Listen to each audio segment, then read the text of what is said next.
Beneath the pyramids, the quiet history of ancient Egypt. Before we begin our journey tonight, take a moment to settle yourself. Close your eyes if you wish, or let your gaze soften. Feel the weight of your body supported, your breathing slow and natural.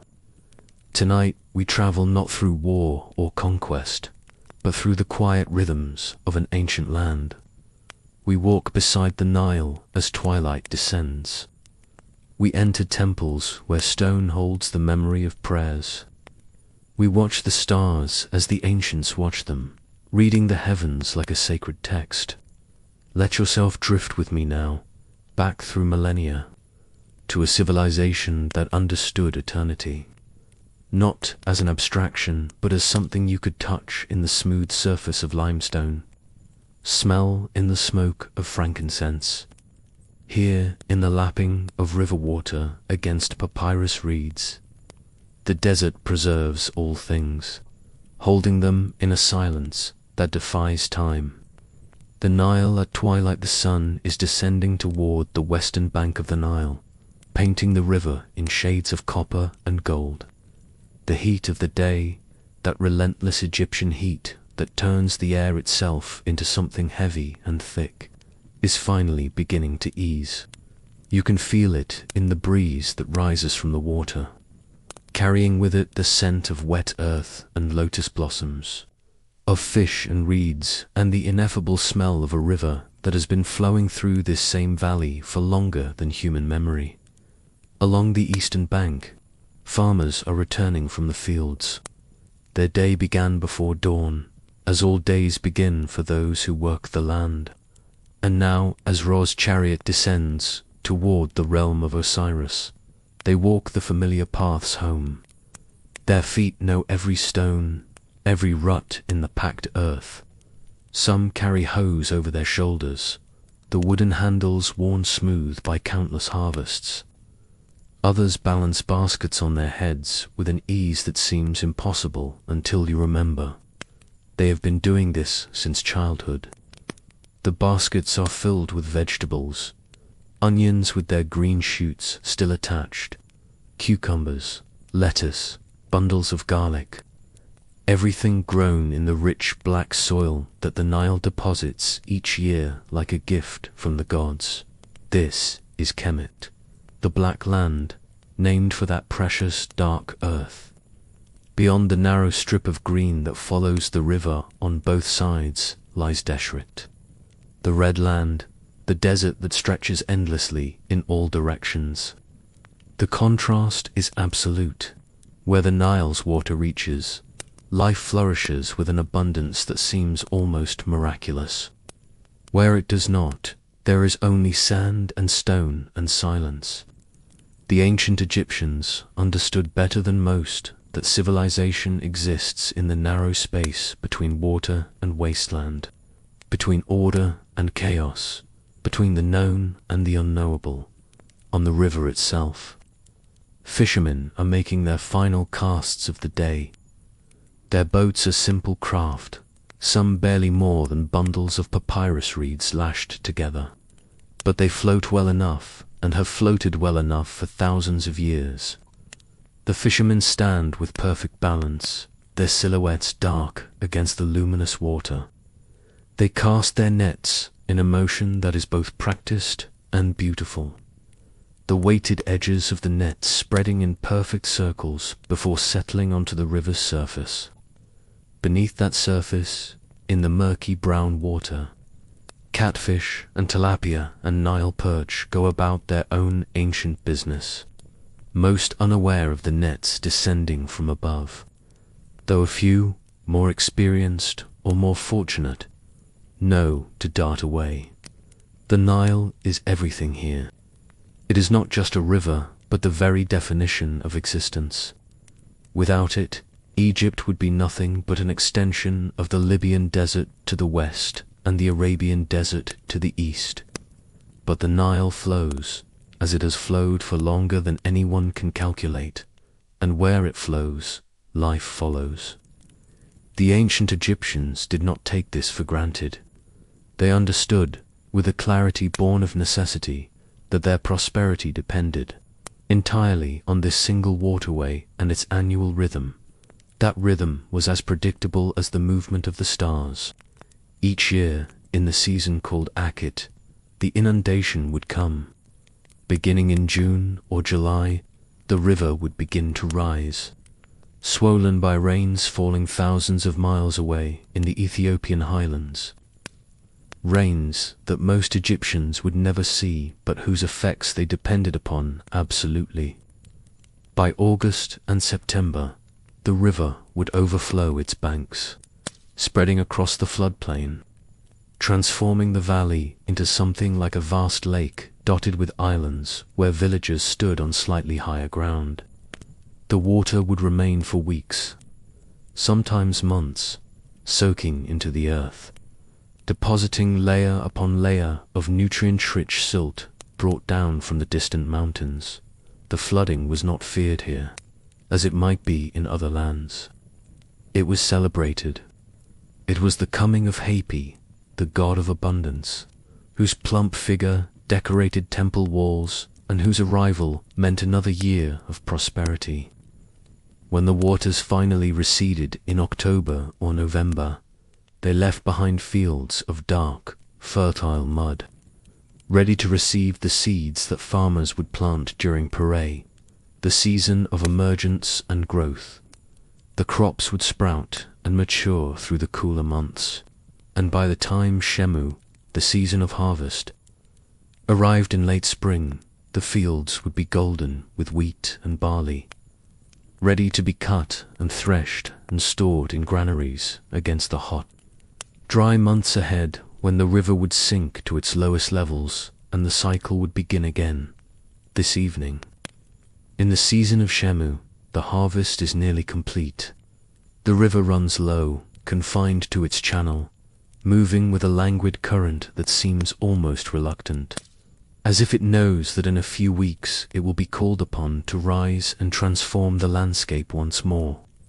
But for now, it is content to flow peacefully past the villages and temples, past the fields of stubble where the grain has been cut, past the groves of date palms that line its banks, their fronds rustling in the evening breeze.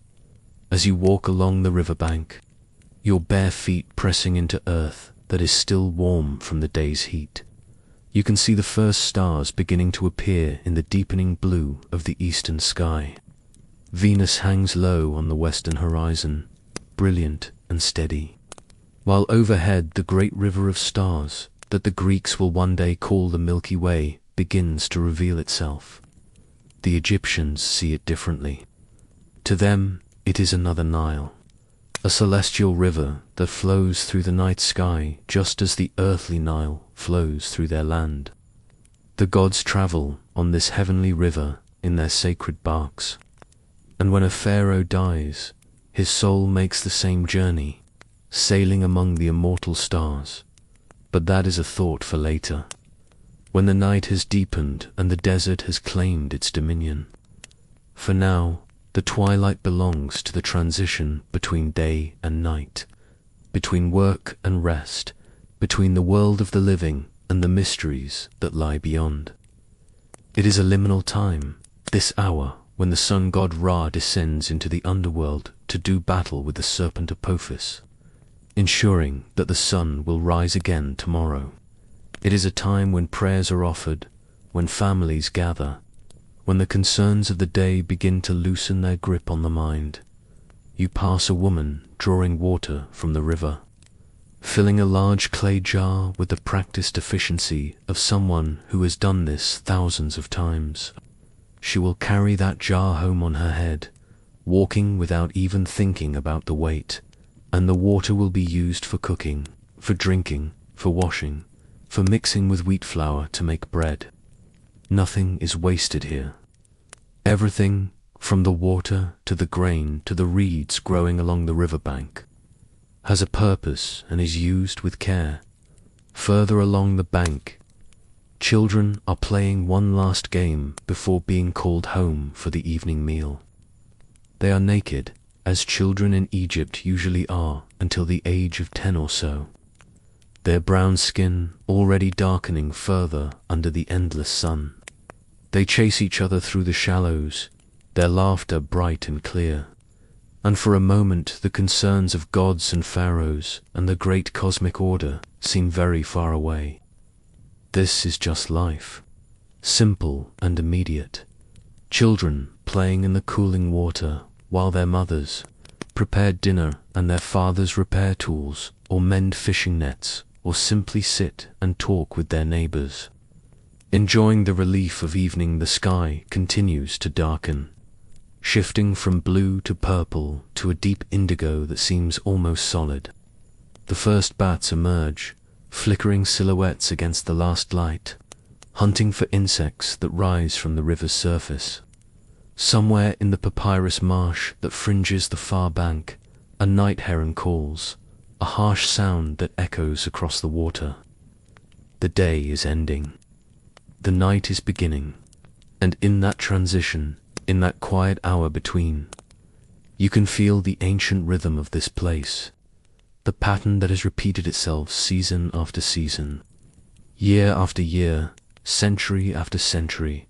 The Nile flows, the sun sets, the stars emerge, and life continues, as it always has, in the narrow green ribbon between the deserts, in the gift of water that makes everything possible.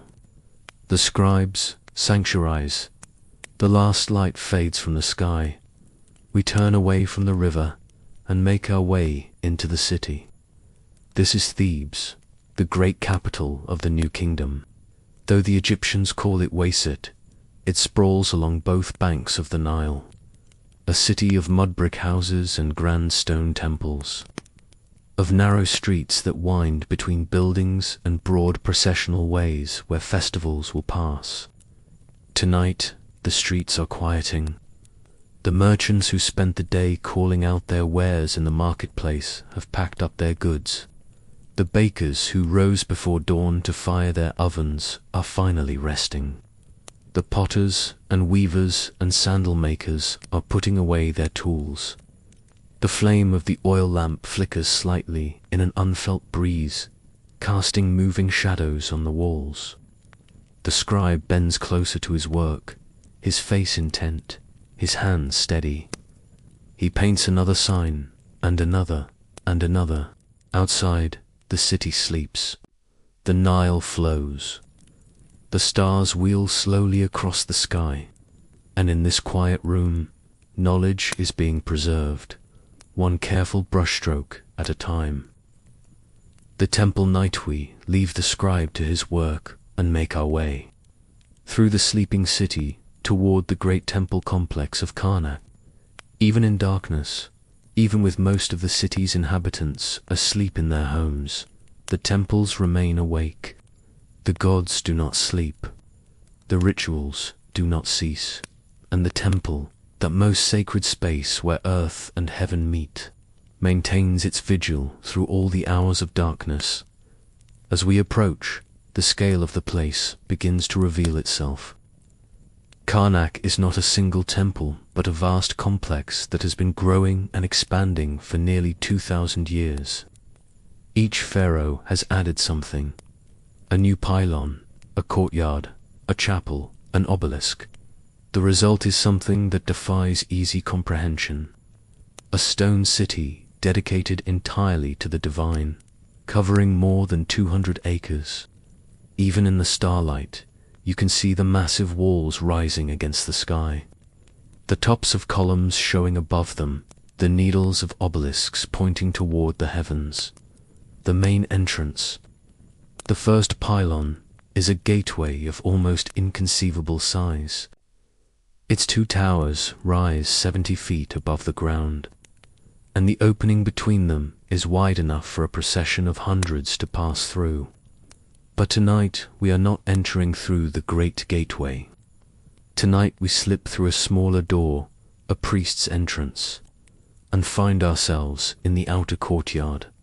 The courtyard is enormous, open to the sky, its floor paved with massive stone blocks worn smooth by countless feet over countless years. Around the perimeter stand columns, their bases thick as trees, their capitals carved in the shape of lotus flowers or papyrus buds. In the center of the courtyard stands the remains of the kiosk built by the Nubian pharaoh Taharqa, a graceful structure with its own ring of columns, though only one stands complete now. Beyond the courtyard, through the second pylon, lies what we have come to see, the great hypostyle hall. We pass through the gateway, and suddenly we are in a forest of stone. The hall contains 134 columns, arranged in 16 rows. It is like entering a grove of petrified trees, each trunk carved from sandstone, each reaching up into the darkness above. The central 12 columns are the largest, their capitals rising 69 feet from the floor, each one so thick that it would take 6 men holding hands to encircle it. The remaining columns, while smaller, are still massive by any human measure, each one a testament to the skill of the stoneworkers who carved them and the engineers who raised them into position. It is night now, and the hall is illuminated only by the stars visible through the clerestory windows, high above, and by the small oil lamps carried by the priests making their rounds. The light is uncertain, flickering, creating shadows that seem to move and shift with a life of their own. The columns rise into darkness, their tops lost in the gloom, and it is easy to imagine that they continue upward forever, supporting not just a stone roof but the sky itself. We move quietly between the columns, our footsteps echoing softly in the vast space. Here and there we can see the faint traces of color still clinging to the stone. When this hall was new, nearly 3,000 years ago, it was painted in brilliant hues, red and blue and yellow and green, with gold leaf applied to certain details. The ceiling was painted dark blue and covered with golden stars, creating the illusion that one stood beneath the night sky itself. The walls and columns were covered with reliefs, showing the pharaoh making offerings to the gods, leading captives in triumph, performing the rituals that maintained the order of the universe. Most of that color has faded now, worn away by time and weather, but enough remains to hint at what once was. The air smells of incense. Even at this hour, even in this outer part of the temple, you can detect the lingering scent of frankincense and myrrh, of the aromatic gums and resins that are burned constantly in the inner sanctuaries. It is a smell that seems to accumulate in the stone itself, as if the walls have absorbed centuries of offerings and now slowly release them back into the air. We continue deeper into the temple, passing through another gateway and into a smaller hall, then another, each space more restricted than the last. This is the principle of Egyptian temple design. You move from the large public spaces where ordinary people might gather during festivals, through progressively smaller and more exclusive areas, until you reach the innermost sanctuary where only the high priests and the pharaoh himself may enter. It is a physical representation of the journey from the mundane world toward the divine center as we walk. We pass priests performing their duties. They move with quiet purpose, their white linen robes ghostly in the dim light. Some carry censers, swinging them gently so that fragrant smoke rises in thin spirals. Others carry offerings, bread, beer, fruit, cuts of meat, all destined for the altars. These offerings will be presented to the gods with proper ceremony, the prescribed prayers recited, the correct gestures made. Later, after the gods have consumed the spiritual essence of the offerings, the physical substance will be distributed among the priests and temple workers. Nothing is wasted in Egypt, not even divine meals. One of the priests is chanting in a low voice, reciting a hymn to Amun-Ra, Hail to you, Ra at your rising, Atom at your beautiful setting. You rise, you shine, you make light in the sky. You are crowned king of the gods. His voice echoes softly between the columns, blending with the sound of sandaled feet on stone, with the faint sizzle of incense, with the eternal whisper that seems to live in all old and sacred places. To our left, through a side door, we can see the sacred lake, a large rectangular pool where the priests perform their ritual ablutions before entering the innermost parts of the temple. The water is still and black, reflecting the stars above. During the day, priests will swim in this lake, purifying themselves in its waters, which are considered to be manifestations of the primeval waters of Nun, the ocean of chaos from which the ordered world emerged at the moment of creation. But now, at night, the lake is left undisturbed, a dark mirror held up to the sky. We continue our journey inward. The passages are narrower here, the ceilings lower. We are moving from the realm of public ritual toward the most sacred spaces, the rooms where the divine image itself resides. On the walls around us, the reliefs show the pharaoh in the presence of the gods. Here he offers incense to Ammon. Here he presents the was scepter and the ankh, the symbols of power and life. Here he kneels before the god, receiving the sign of dominion and the promise of millions of years of rule.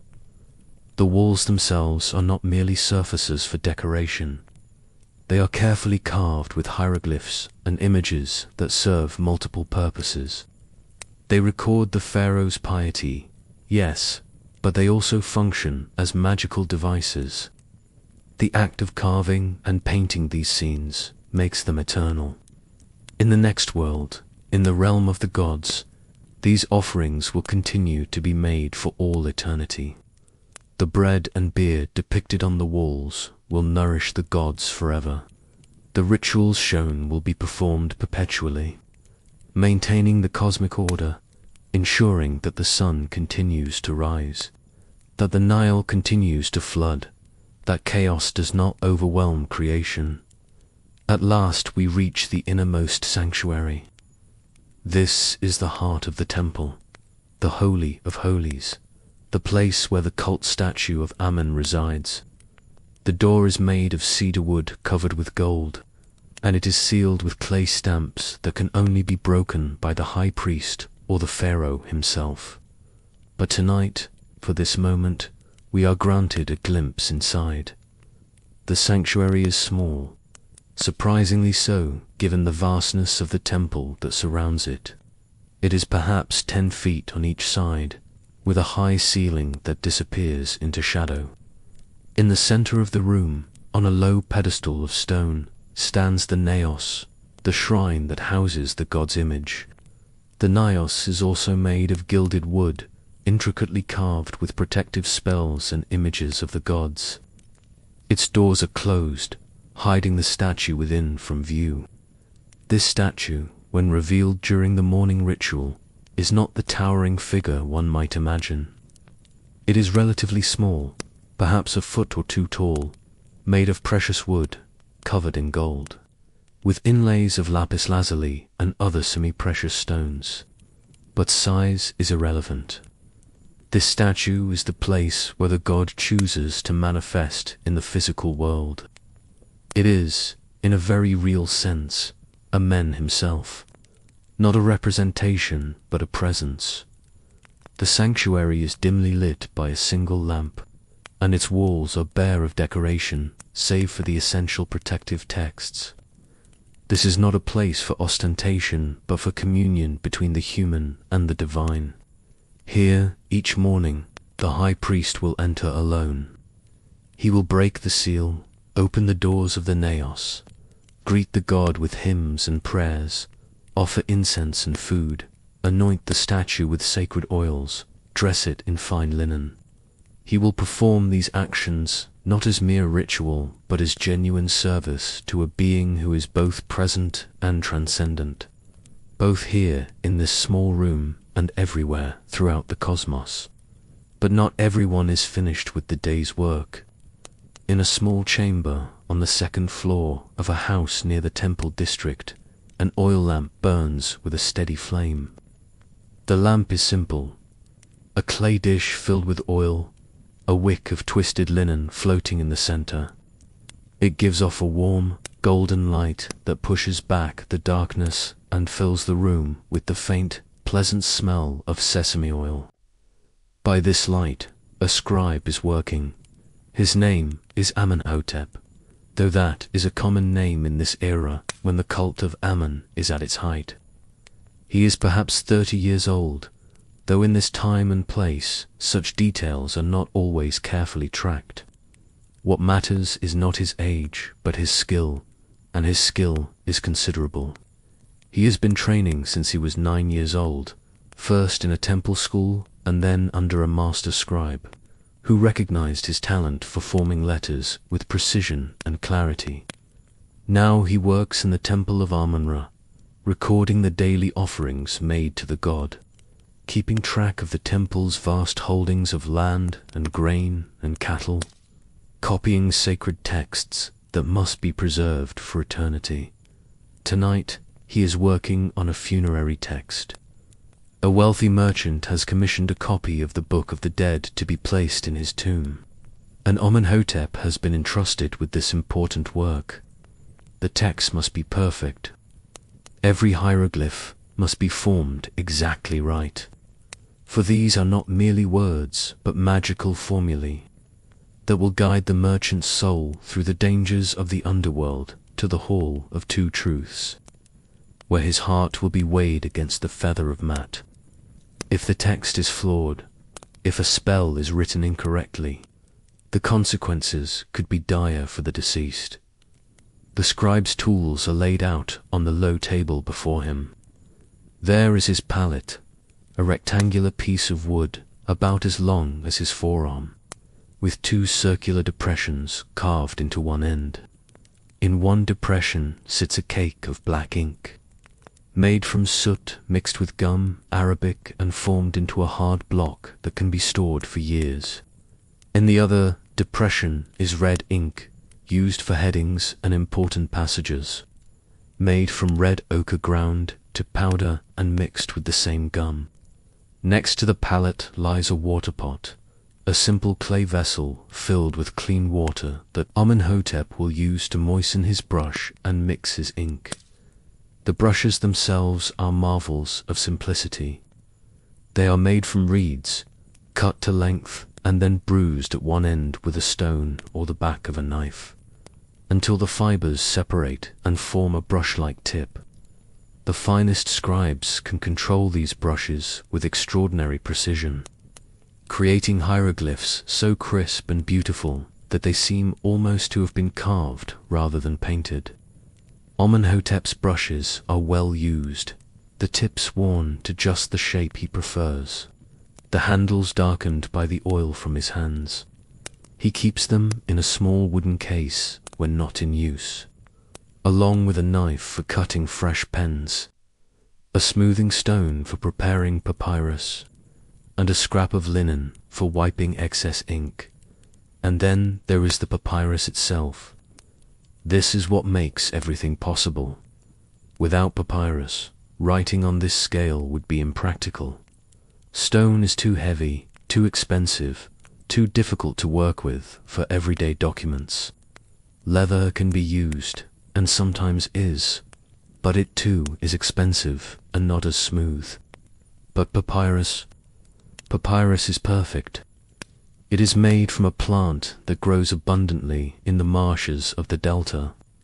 Towering stands of cypress, papyrus with their distinctive feathery tops. The stalks are cut and the outer rind peeled away to reveal the white pith inside.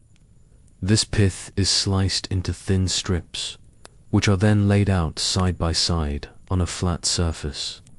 Another layer of strips is placed on top, perpendicular to the first.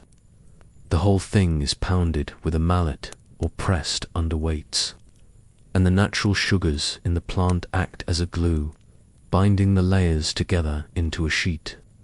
Multiple sheets can be joined end to end to create a roll, sometimes many feet long. The papyrus Amenhotep is working on tonight has been prepared with special care. It is fine quality, smooth and even, with hardly any blemishes. He has already ruled faint lines across it with a piece of string dipped in red ochre, creating the guidelines that will keep his columns of text straight and evenly spaced. The hieroglyphs he is painting are not the cursive hieratic script he would use for everyday documents, but the formal hieroglyphs themselves, each one a tiny work of art. There are birds and animals, parts of the human body, tools and weapons, plants and buildings. Each has its own meaning, and many can be used in multiple ways, sometimes representing a sound, sometimes an entire word, sometimes serving as a determinative that helps clarify the meaning of the words that precede it. He works slowly, methodically. First, he dips his brush into the water, just enough to moisten it. Then he rubs the wet brush against the cake of black ink until the bristles are loaded with pigment. He lifts the brush to the papyrus and begins to paint, his hands steady, his strokes confident. A small bird, an owl, which represents the sound M. Next to it, a vulture for A and a reed leaf for I. Together they spell my, which means lion, though he will add a determinative at the end. A small picture of a seated lion to make the meaning clear. The room is very quiet. The only sounds are the faint scratch of brush on papyrus, the occasional dip of the brush into water, the soft breathing of the scribe himself. Outside, the city has settled into its evening rhythm. Somewhere not far away, someone is playing a flute, a simple melody that rises and falls. A dog barks, then falls silent. The night guard makes his rounds, his footsteps echoing briefly in the street below before fading away. The scribe's concentration is absolute. When you are painting hieroglyphs, there is no room for distraction. One moment of inattention and a stroke might waver, a sign might be malformed. And this text, this particular text, must be perfect. It contains the spell for not dying again, the spell for breathing air, the spell for drinking water. It contains the names of the gods who guard the gates of the underworld, the passwords that must be spoken to pass through each gate. It contains the words the deceased must say when his heart is weighed. I have not committed sin. I have not done violence. I have not stolen. I have not killed. I have not commanded to kill. I have not caused anyone suffering. This is sacred work. The Egyptians call hieroglyphs Magunetja, the words of the gods. They believe that writing was given to humanity by Thoth, the ibis-headed god of wisdom and knowledge. To write is to participate in something divine, to take the ephemeral sounds of speech and make them permanent, to capture thought and preserve it against the forgetting power of time. A scribe is not merely a record keeper, but a guardian of memory, a bridge between the world of the living and the realm of eternity. Amenhotep pauses to rest his hand. He is perhaps a third of the way through the text, and it will take him several more nights to complete it. He sets down his brush and picks up a piece of bread from a plate beside him, chewing slowly while he examines what he has written so far. The hieroglyphs march across the papyrus in neat columns, each sign perfectly formed, the spacing precise. He feels a quiet satisfaction. This is good work. The merchant who commissioned it will be pleased, and more importantly, the spells will function as they should. The words have power, but only if they are written correctly. Outside, the night has fully arrived. Through the small window of his chamber, he can see stars scattered across the black sky. The constellation the Greeks will call Orion hangs in the south, but to Amenhotep it is Sa, the divine form of Osiris, lord of the dead and judge of souls. Next to it, barely visible, is Sopdet, the dog star, whose helical rising each year announces the coming of the inundation. These stars are not just lights in the sky, but gods, presences, parts of the great cosmic order that governs all things. He lights a stick of incense, pushing the end into a small bowl of sand. The scent of frankincense begins to fill the room, sweet and resinous. It is an offering, a gesture of respect to Thoth and to all the gods who watch over scribes. He says a brief prayer, nothing elaborate, just a few words of thanks for the skill in his hands and the clarity in his mind. Then he picks up his brush again, dips it in water, loads it with ink, and returns to his work. The night is long, the work is meticulous. But this is what he was trained to do, what he has devoted his life to doing. With each carefully painted sign, he is preserving knowledge, maintaining order, participating in the great work of civilization. The desert may surround them, chaos may always be lurking at the edges, but here, in this small room lit by a single lamp, a man is writing words that will last for thousands of years. He does not know this, of course. He thinks only of getting this particular text right, of finishing before dawn so he can sleep for a few hours, before rising to perform his duties at the temple. But the papyrus he is creating tonight will indeed survive. It will be placed in a tomb, sealed away from light and air and the decay that claims most human works. And millennia from now, other scholars will unroll it carefully, will study the hieroglyphs he has painted, will marvel at their precision and beauty. They will translate the spells, understand the beliefs, reconstruct the world that Amenhotep inhabited. His name may be forgotten, but his work will endure. A small thread in the vast tapestry of knowledge that connects past to present to future. We do not disturb the sanctuary's peace. We withdraw quietly, moving back through the passages and halls, through the forest of columns, toward the outer courtyard. As we walk, we can feel the weight of the place. Not a physical weight, but something else, something harder to name. It is the accumulated presence of centuries of devotion, of millions of prayers offered, of incense burned, of rituals performed with absolute precision.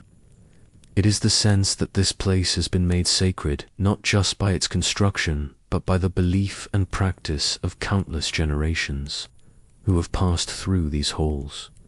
When we emerge into the outer courtyard, the contrast is startling. After the dim, close spaces of the inner temple, the open air feels limitless.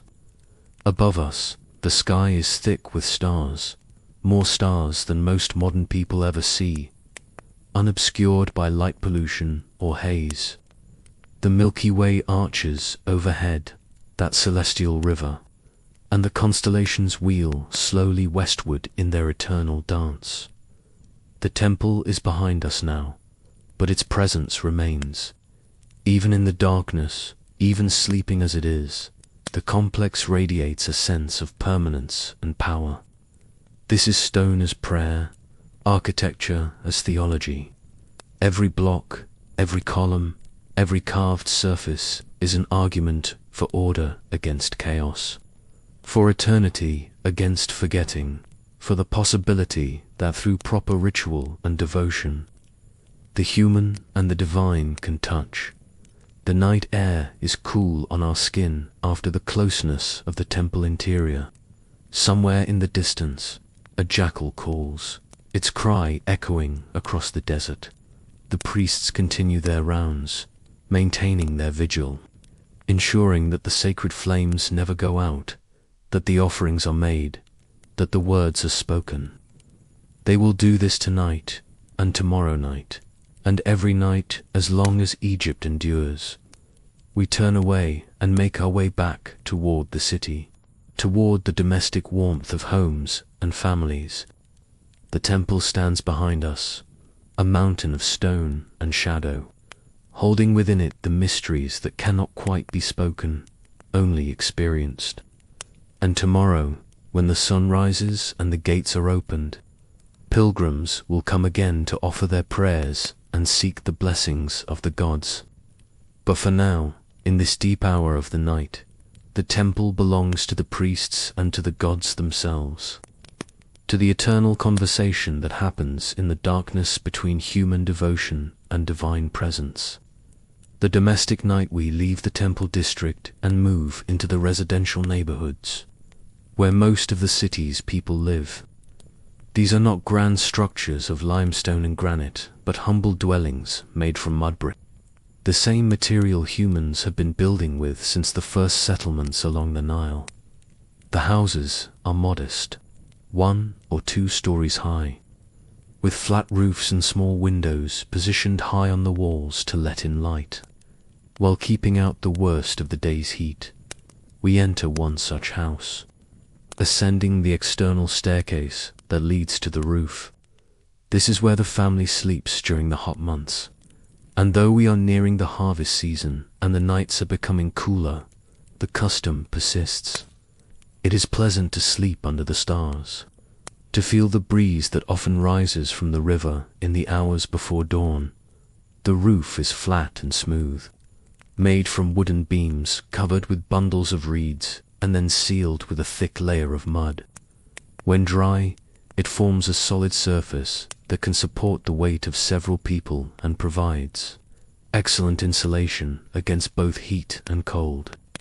Simple sleeping mats have been laid out, woven from palm fronds or reeds, and beside them are folded linen sheets and small pillows stuffed with straw or goose down for those who can afford such luxury.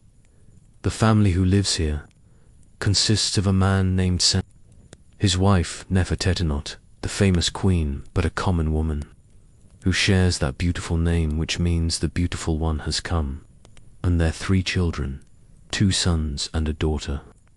Senab works as a craftsman in the temple workshops, carving the stone reliefs that decorate the walls. It is skilled work that requires years of training, and he takes pride in his ability to render a hieroglyph or a divine figure with precision and grace. His hands bear the marks of his trade, calluses from gripping chisels, the fine white dust of limestone permanently worked into the creases of his palms, a scar across one thumb from a time when the chisel slipped. The day's work is done.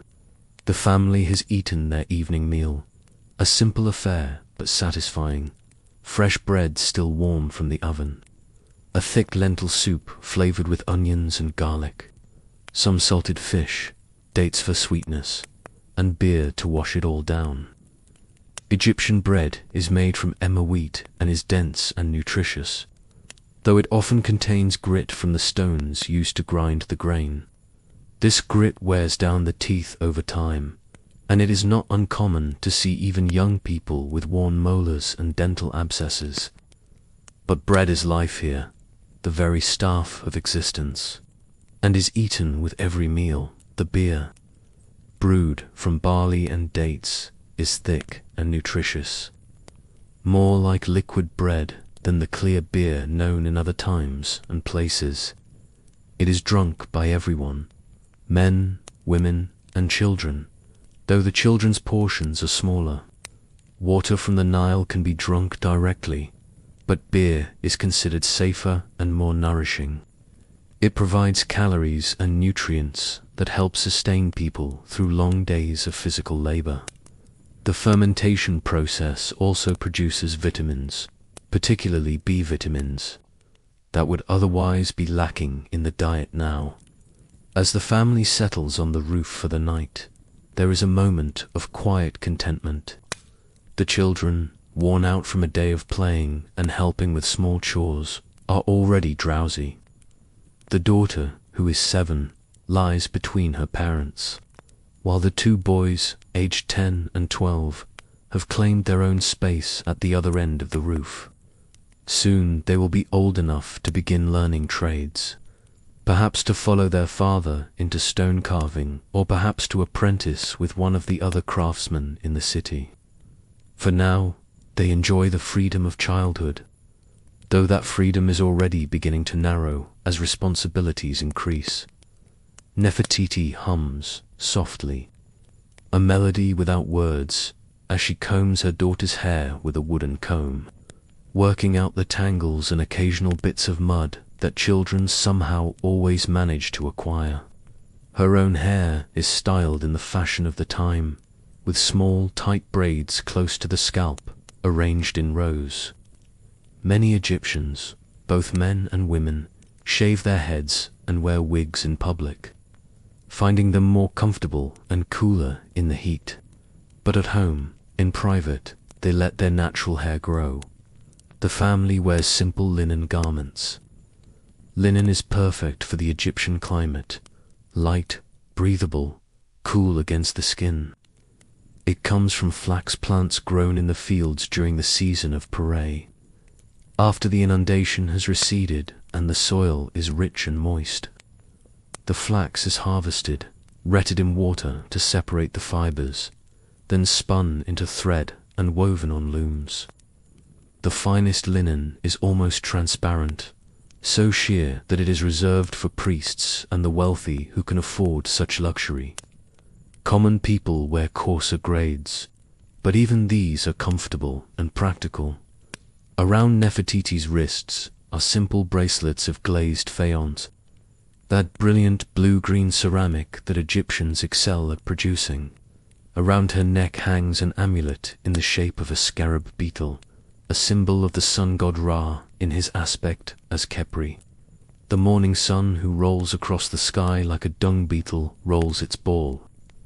The amulet is meant to provide protection, to ensure health and good fortune, to connect its wearer to the eternal cycle of death and rebirth that the scarab represents. Senab wears a simpler amulet, the Eye of Horus, which offers protection against harm and ensures health and wholeness. These are not mere decorations, but functional objects, imbued with magical power through the correct prayers and consecrations. Everyone wears them, from the pharaoh to the lowliest laborer.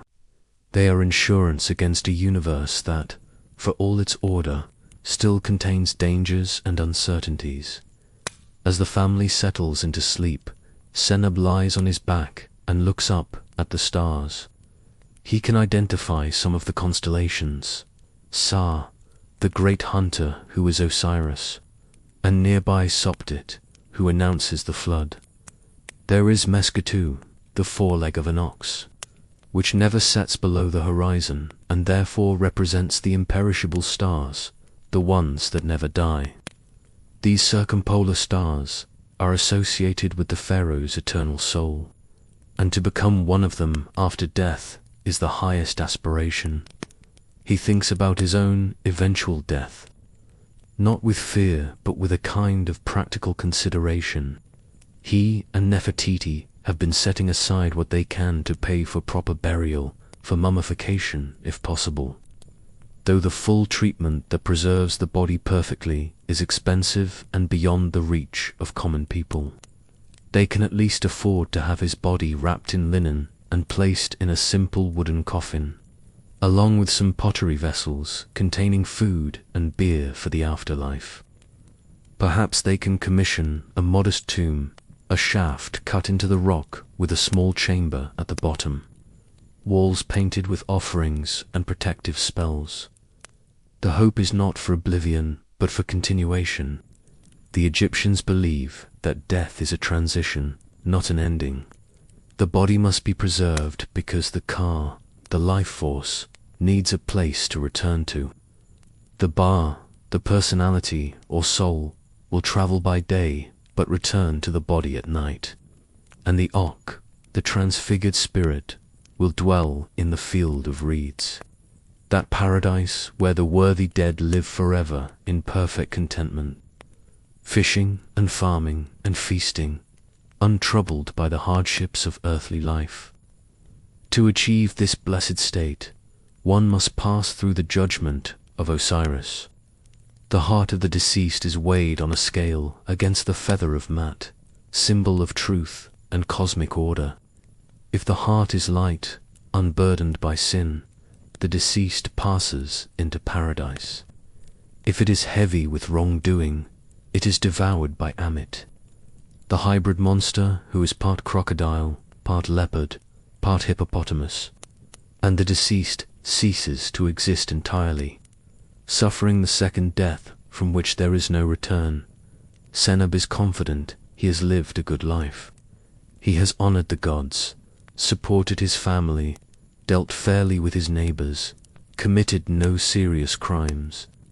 He has tried to live in accordance with Mat, to maintain balance and order in his small corner of the universe. This is all that is asked of anyone, to do their work honestly, to treat others with justice and compassion, to participate in the rituals that maintain the cosmic order. The great and the humble are judged by the same standard, and the pharaoh's heart will be weighed just as his own will be. These thoughts are comforting in their way. They give meaning to the daily struggle, the endless round of work and rest, the small pleasures and unavoidable pains. Life is not random or meaningless, but part of a larger pattern, and death is not the end, but a doorway to something better. Beside him, Nefertiti has fallen asleep, her breathing slow and regular. The children are already deep in slumber, their bodies still and peaceful. The city around them is mostly quiet now, though here and there a dog barks, a baby cries, a night watchman calls out the hour. But these are small sounds, quickly swallowed by the vastness of the night. Senab closes his eyes. Tomorrow will bring another day of work in the temple workshop, the familiar rhythm of mallet and chisel, the slow transformation of rough stone into art. But that is for tomorrow. Tonight, he rests beneath the stars, surrounded by his family, in the house he has built with his own hands, in the city that has stood for 1,000 years and will stand for 1,000 more. He is content.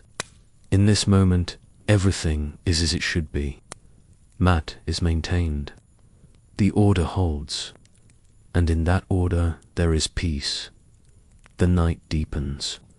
The stars wheel overhead in their eternal dance, and on roofs throughout the city, families sleep, confident that the sun will rise again, that the Nile will flow, that the gods watch over Egypt and her people.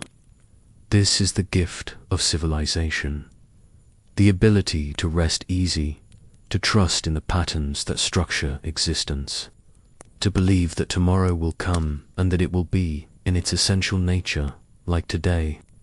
Not excitement or adventure, but continuity. Not change, but permanence. This is what the Egyptians built, what they valued above all else.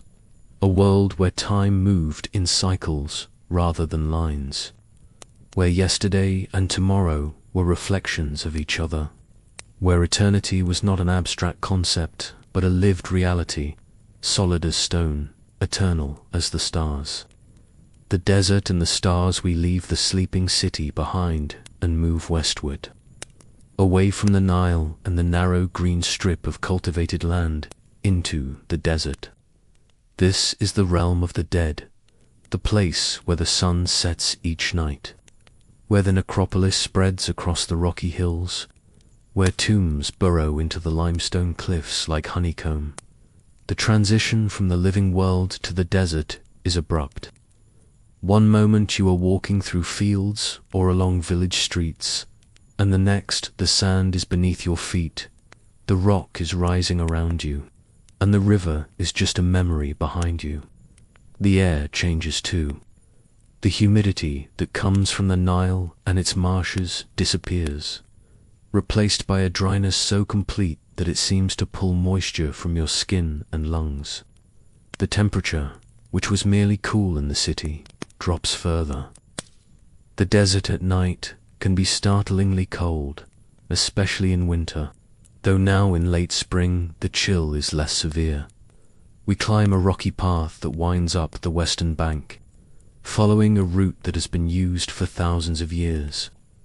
This is the path the funeral processions take, bearing the mummified dead from the workshops of the embalmers to their eternal resting places.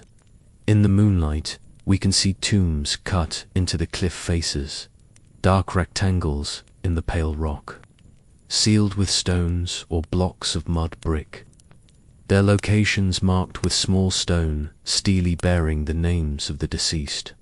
The wealthy have elaborate tombs, with multiple rooms painted with scenes from their lives and, from the Book of the Dead, their mummified bodies lie in decorated coffins, surrounded by grave goods, furniture, jewelry, clothing, food, everything they might need in the afterlife.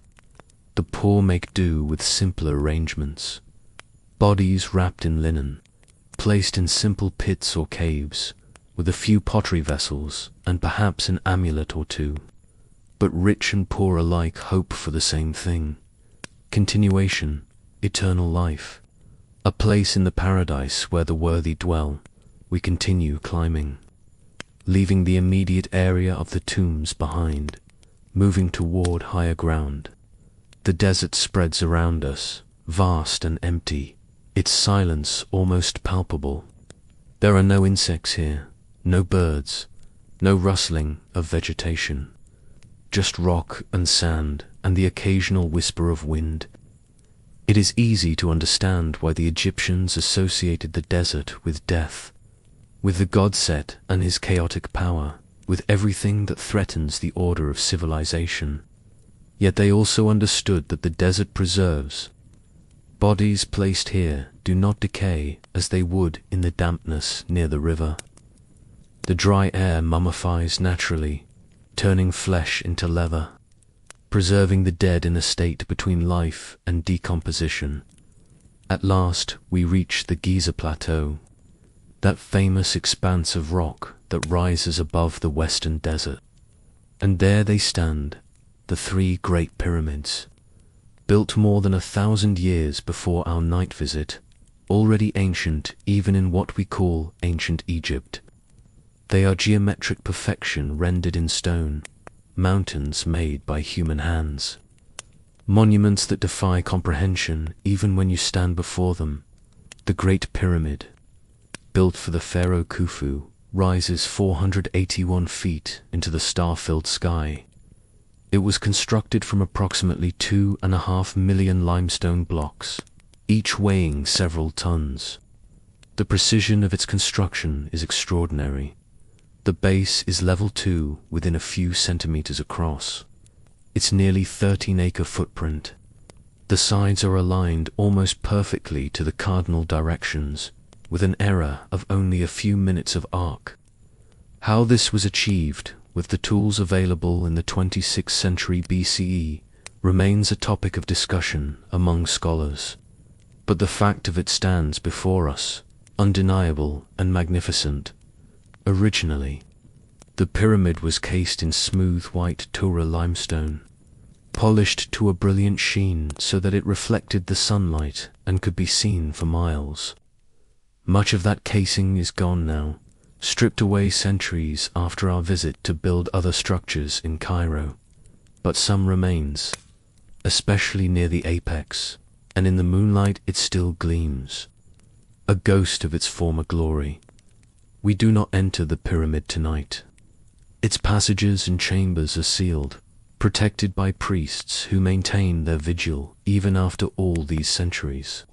But we sit at its base, leaning against stone blocks that each weigh more than a modern automobile, and we look up at the night sky that the ancient architects knew so well. The pyramids are not randomly oriented.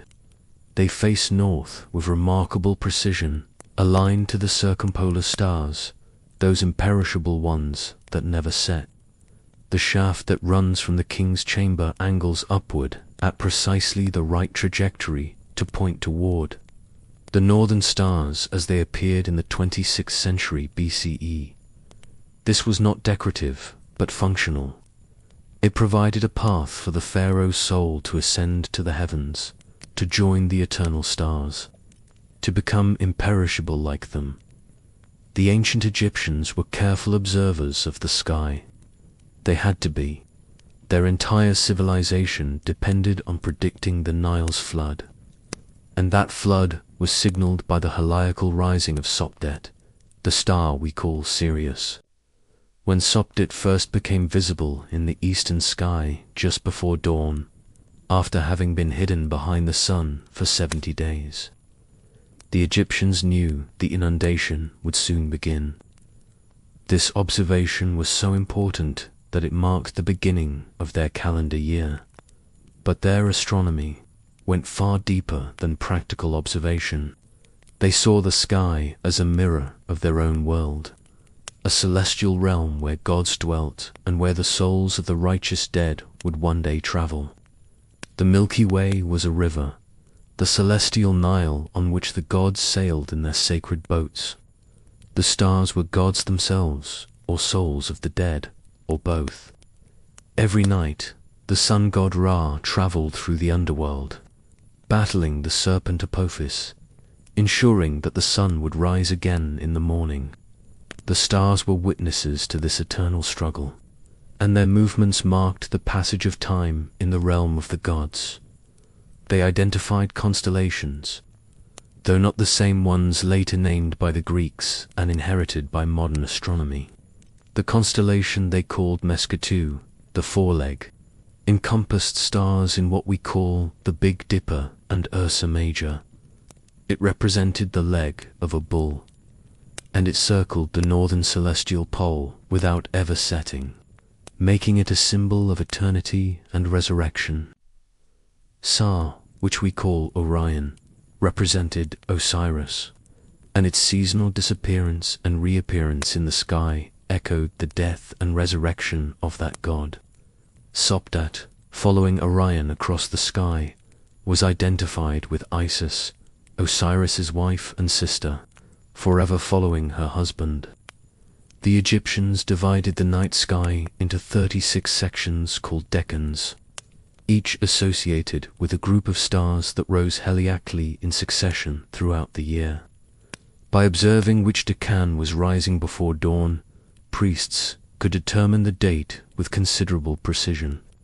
The ceilings of some tombs are painted with these creating a kind of celestial calendar that would help the deceased navigate the afterlife and know when to perform the necessary rituals.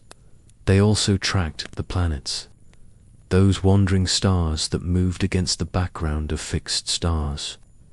They associated them with gods, Jupiter with Horus, Mars with Horus the Red, Venus with a manifestation of Hathor or Set, depending on whether it appeared in the morning or evening sky. Mercury was more difficult to observe, close to the sun as it always is, but they knew it as well. The movements of these planets were recorded, and while the Egyptians never developed the complex predictive astronomy of the Babylonians, they understood that the planets moved in regular patterns and that these patterns had significance. The moon received special attention. Its phases marked the months, and its regular cycling from new to full and back again was another manifestation of the eternal pattern of death and resurrection that lay at the heart of Egyptian religion. Thoth, the Ibis-headed god of wisdom, was strongly associated with the moon. The word for month in Egyptian was based on the lunar cycle, and many religious festivals were timed to specific phases of the moon. Sitting here at the base of the Great Pyramid, with the night sky spread above us in all its glory, it is possible to understand the Egyptian sense of cosmic order. Everything moved in patterns. The sun each day, the moon each month, the stars each year, the Nile with its annual flood. These patterns were not random but evidence of Mat, the fundamental order that governed all existence. The gods maintained this order through their own activities and through the rituals performed by humans, especially by the pharaoh, who was the chief mediator between the divine and human realms. The pyramids themselves were part of this cosmic order. They were not tombs in the simple sense, though they did contain the bodies of pharaohs. They were machines for resurrection, architectural engines designed to facilitate the pharaoh's transformation from a dead mortal into an immortal god. Every aspect of their design served this purpose. The orientation to the stars, the shafts pointing towards specific celestial targets, the shape itself, which may have represented the primeval mound that emerged from the waters of chaos at the moment of creation, or perhaps the rays of the sun descending to earth. The scale of these monuments speaks to the resources the Old Kingdom pharaohs could command, but it also speaks to the depth of belief that motivated their construction. These were not vanity projects, but essential works, as important as maintaining the army or managing the grain supply. If the pharaoh did not successfully transform into a god after death, if his soul did not ascend to the heavens to join Ra in his solar boat, then the cosmic order itself would be threatened. The fate of Egypt, perhaps of the entire world, depended on proper performance of the funerary rituals and proper construction of these monuments. The Sphinx sits not far from where we rest. That enigmatic figure with the body of a lion and the head of a king, possibly Kafir, whose pyramid stands nearby. In the moonlight it is serene and mysterious, weathered by millennia of wind and sand, its original painted surface long gone. The ceremonial beard that once adorned its chin broken and lost. It faces east, toward the rising sun, eternal guardian of the necropolis, a symbol of royal power and divine protection. The night is at its deepest now. The hours between midnight and dawn are when the veil between worlds is thinnest, when the boundaries blur between the living and the dead, between the earthly and the divine. This is when ghosts walk, if they walk at all, though the Egyptians did not fear ghosts, as some cultures do. The dead were still part of the community, still connected to the living through memory and ritual. They could be appealed to for help, and they could be angry if neglected, but they were not monsters. They were ancestors, family members who had merely passed into another state of existence. The silence of the desert night is profound. It is not quite absolute. There is the occasional whisper of wind across sand, the tick of cooling stone, the distant call of some night animal, but compared to the sounds of the city, compared even to the quiet night sounds of the river valley, it is vast and encompassing. It is the silence of deep time, of geological ages, of eternity itself. Looking at the pyramids under the star-filled sky, it is impossible not to feel their weight. Not just the physical weight of millions of tons of stone, but the temporal weight of millennia. These structures have stood here for more than 1,000 years in the timeline we are visiting tonight. They will stand for thousands more years into our future. They are arguably the most enduring works of human civilization, survivors of empires and dynasties, wars and earthquakes, witnesses to the entire subsequent history of human culture. Yet they were built by people who were, in all essential ways, exactly like us. They had the same hopes and fears, the same capacity for love and loss, the same wonder at the stars, the same determination to create something that would outlast their brief lives. They did not have our technology, but they had skill and patience and profound faith. They believed that their work mattered, that it served a purpose beyond mere monument building, that it helped maintain the order of the universe, and perhaps they were right. These structures have inspired and awed every generation that has encountered them. They have provoked questions, sparked theories, generated art and literature and scholarship. They are anchors of human memory, proof that even thousands of years ago, humans were capable of extraordinary achievement. In that sense, they do maintain order. They connect us to our past, remind us of continuity, demonstrate that civilization is not a recent invention but an ancient project, renewed and rebuilt by each generation, but fundamentally unchanging in its core concerns. The stars continue their slow wheel overhead. Orion descends toward the western horizon, following the path of the sun. Other constellations rise in the east, beginning their own journey across the dome of night.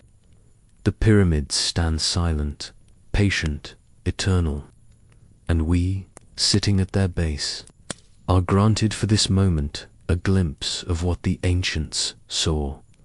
A world ordered by pattern and cycle, where even death is not an ending but a transformation, where the past and future exist simultaneously in the eternal present of the desert night. The arrival of wraith darkness is at its deepest, that moment just before dawn when it seems the night might last forever. But even as we have that thought, the eastern sky begins to change. It is subtle at first, almost imperceptible, a very slight lightening of the blackness, a hint of deep blue beginning to show through. If you watch carefully, you can see the stars near the horizon starting to fade, overwhelmed by the approaching dawn. This is the moment the Egyptians called the birth of Ra. Every morning, the sun god is reborn, emerging from the underworld where he has been battling chaos, ascending once more into the sky to bring light and life to the world. It is not metaphor, not to them. It is literal truth, a miracle that happens every day, and one that will only continue to happen so long as the proper rituals are maintained, and the cosmic order is preserved. We rise from where we have been sitting and turn to face the east. The pyramids, which have been dark masses against the stars, are beginning to reveal their forms. The light is still dim, but it is enough to see the massive stepped structure beneath the outer casing blocks, the individual courses becoming visible. The Sphinx, too, is emerging from shadow, its weathered face turning toward the source of the coming light. In temples throughout Egypt, priests are already awake, performing the morning rituals. In the sanctuary at Karnak, the high priest has broken the seal on the naos, has opened the doors to reveal the statue of Amun-Ra within. He has greeted the god with hymns, has offered incense and food, has anointed the statue with sacred oils, has dressed it in fresh linen. These actions, performed every morning without fail, help ensure that the sun will rise, that order will be maintained, that chaos will be kept at bay for another day. The eastern sky continues to brighten. Deep blue gives way to lighter blue, then to turquoise, then to shades of pink and orange as the sun approaches the horizon. The desert sand, which was invisible in the darkness, now begins to show its color, pale, tan, and gold, marked here and there with darker rocks, with the shadows of ridges and depressions. The landscape that was featureless in the night is revealed to be complex and varied, full of texture and detail. The first direct ray of sunlight strikes the tip of the Great Pyramid. For a moment, just the apex glows gold, while the rest of the structure remains in shadow. Then the light spreads downward, illuminating more and more of the pyramid's face, turning the limestone from grey to warm cream to brilliant white where the original casing stones remain. It is as if the pyramid is being painted by an invisible brush, colour spreading down from top to bottom. Within minutes, all three pyramids are bathed in the slanting light of early morning. Their shadows stretch westward across the desert, long dark triangles pointing toward the land of the dead. toward the setting place of the sun, toward the realm of Osiris. But the pyramids themselves are illuminated, solid and real, transformed by the light from mysterious presences into architectural achievements of breathtaking precision. In the valley below, the Nile catches the light. The river, which was invisible in the darkness, now gleams like a ribbon of hammered bronze winding through the green valley. The palm trees cast long shadows across the fields. The mud brick houses of villages and cities are touched with gold. Smoke rises from morning fires as families wake and begin to prepare the day's first meal. More bread, more beer, perhaps some dates or figs, perhaps a bit of dried fish. On the rooftops where people have been sleeping, there is stirring. Senab and his family are waking, stretching, greeting each other and the new day. Nefertiti will climb down the ladder to the courtyard and check the bread dough she prepared yesterday afternoon, which has been rising overnight. She will shape it into loaves and place them in the clay oven, building up the fire until it is hot enough to bake. The smell of baking bread will soon fill their home, that most ancient and comforting of smells, the smell of sustenance and life. In the temple workshops, craftsmen will soon arrive to begin their day's work. Senab will pick up his tools, select his chisels and mallets, and return to the relief he has been carving. A scene showing the pharaoh offering incense to Ammon. He will work with care and precision, knowing that his work will endure, that centuries from now people will see what he has carved, and marvel at the skill of the ancient craftsman. In the scribe's chamber, Amenhotep has finally finished his night's work. The funerary text is complete, every hieroglyph perfectly formed, every spell correctly recorded. He sets down his brush, flexes his cramped fingers, and offers a final prayer of thanks to Thoth for guiding his hand. Later, after he has slept for a few hours, he will roll up the papyrus carefully and take it to the merchant who commissioned it. The merchant will be pleased, and Amenhotep will receive his payment, a portion in copper deben, the standard unit of value, and perhaps some goods as well. Grain or oil or linen cloth. All across Egypt, life is beginning again. Farmers who worked yesterday's fields will work them again today. Fishermen will cast their nets once more. Potters will shape more clay. Weavers will work their looms. Bakers will bake. Brewers will brew. It is the same pattern that has repeated every day for countless generations, and will repeat for countless more. This is the gift of Mat, this reliable order, this predictable rhythm that allows civilization to exist.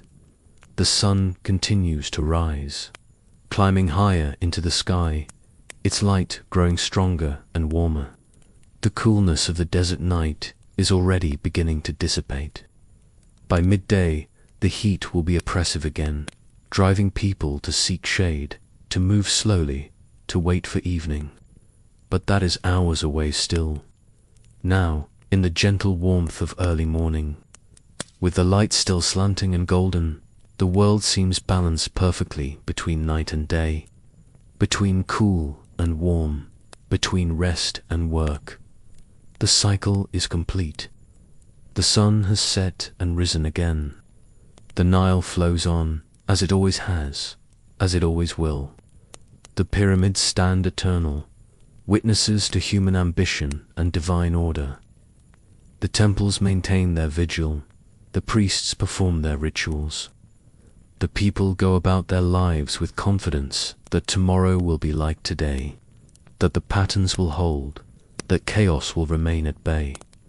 This is ancient Egypt, not as a series of dates and dynasties, not as a list of pharaohs and battles, but as a lived reality, a world where every stone, every prayer, every daily action was part of maintaining the cosmic order. It was a civilization that valued permanence over change, eternity over innovation, continuity over progress. And for 3,000 years, it endured, outlasting empires and kingdoms, surviving conquest and drought and famine, leaving behind monuments that still inspire wonder and artifacts that still teach us about the human capacity for faith and creativity and determination. The sun is fully risen now. The day has begun. And we, having traveled through this long night beside the Nile, through temple and home and desert, have witnessed something precious, the quiet beauty of a civilization at peace with itself, confident in its place in the universe, surrounded by the works of its own hands, living in harmony with the rhythms of nature and the demands of the gods. Before we part, take one last deep breath of this ancient air. Hold for a moment the image of the pyramids glowing in the morning sun, the Nile flowing past green fields, the temples standing solid and eternal. Remember the scribe bent over his work, preserving knowledge for generations yet unborn. Remember the family sleeping beneath the stars, secure in their faith and their community. Remember the priests maintaining their vigil, ensuring that order prevails over chaos, that the sun continues to rise, that life endures. This is the gift of history, the reason we look back, not to escape the present, but to understand it better, to see that humans have always faced the same fundamental questions about meaning and purpose and mortality, and that different cultures have found different answers. The ancient Egyptians built monuments to eternity because they believed in it, and those monuments have indeed lasted for millennia, carrying their message forward through time. If you found value in this journey, if it helped you rest or reflect or simply appreciate the depth of human achievement, please consider liking this video and subscribing to the Nocturne of History channel. There are so many more stories to explore, so many other nights to experience together, so many vanished worlds waiting to be rediscovered. And tell me, where are you listening from tonight? What draws you to ancient Egypt? What other civilizations would you like to explore? Leave a comment below. I read every one of them, and your suggestions often inspire future videos. Until we meet again in the quiet hours between sleep and waking, may your rest be peaceful, your dreams be vivid, and may you carry with you a sense of that eternal rhythm that connected the ancient Egyptians to the cosmos and to each other. The desert preserves all things, holding them in a silence that defies time. And in that preservation, in that silence, we can still hear their voices, still see their works, still understand their dreams of eternity. Good night, travelers. Sleep well, and may you wake with the rising sun, renewed like Ra, ready to face another day in the endless cycle of life, death, and rebirth that binds all of us, ancient and modern, into one continuous story of humanity reaching toward something greater than ourselves. The Nile flows on, the pyramids stand eternal, and the stars continue their slow wheel across the infinite sky.